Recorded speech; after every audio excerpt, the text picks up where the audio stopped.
So the downside of the Philippines is probably the lack of proper regulatory framework.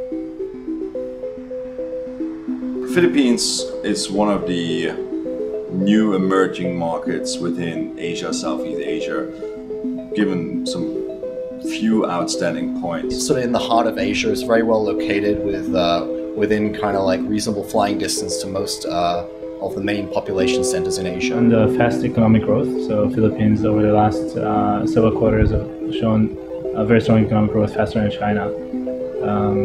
There's a big local market here of 100 million people. There was no better level of service.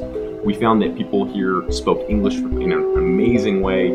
There was an incredible accent and an incredible culture that really understood what it meant to serve customers. There's a cultural connection to two Western, one in European, we're a Spanish colony, and at the same time we're an American colony for a long time, but we're in Asia.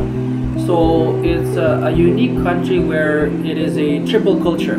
A very young population, around 25 to 30% of the population is between 18 to 25, so there's a huge workforce there. Strong domestic growth, last year or last financial quarter 7 to 8% growth, even beat China by miles. So it's a very large and addressable English-speaking market in Asia. Spoke English in an amazing way. It's English speaking in the country. Really the command of English. Most people here talk in English, understand in English. But it's not all easy setting up a business here in the Philippines. In fact, the World Bank recently ranked the Philippines as the 136th most desirable place to do business. My name is Bryce Maddock, and I'm from Los Angeles, California. I'm the CEO of a company called Taskus. We do business process outsourcing for internet companies. Hi, I'm Christian Bessler. I'm originally from Berlin, Germany.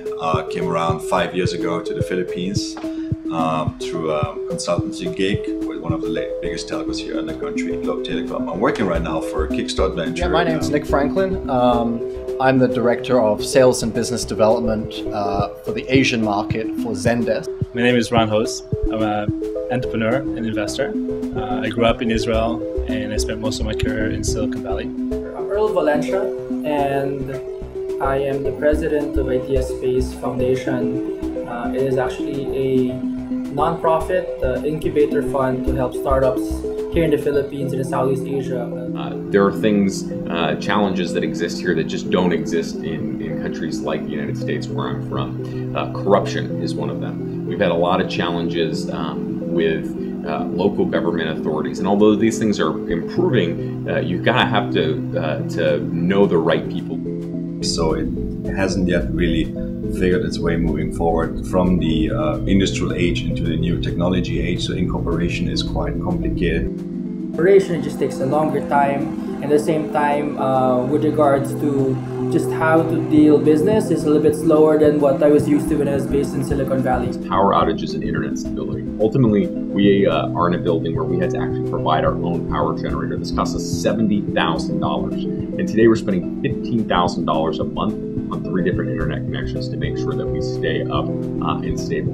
And again, this is for 500 different employees, and the investment is well worth it relative to all the other cost savings that we get. But it's very important to be aware of these costs before coming into the country. There are many other challenges. One that comes to mind right now is traffic.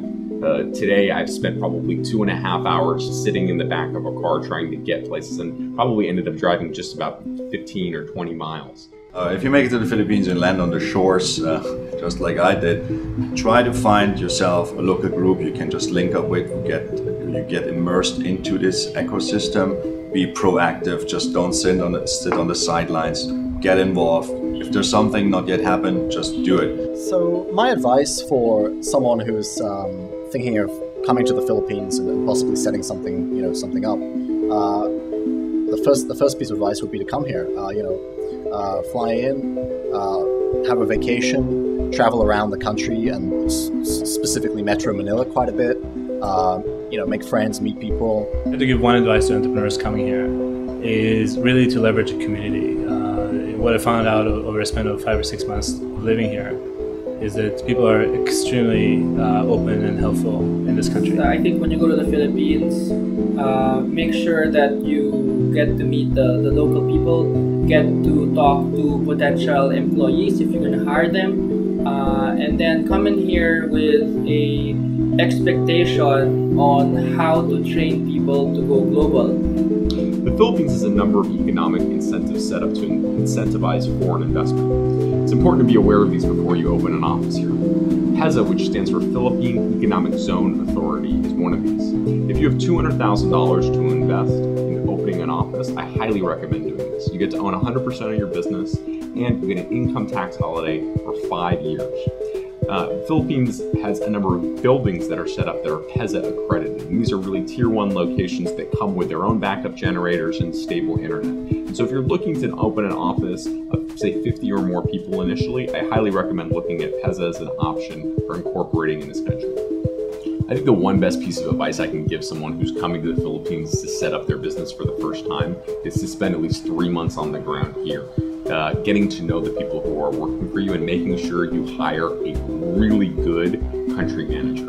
That is what makes all the difference in the world. We made a lot of mistakes at TaskUs. In fact, we had to go through 2 different management teams initially until we found the right people to run our operations.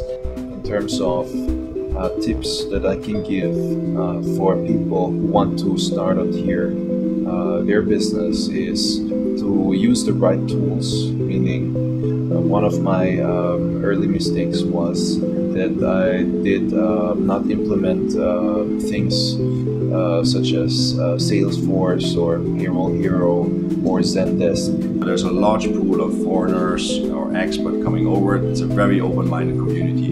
I think it's very easy to get involved and actually find a connection point. If you want to set up a business, there's no better time than now.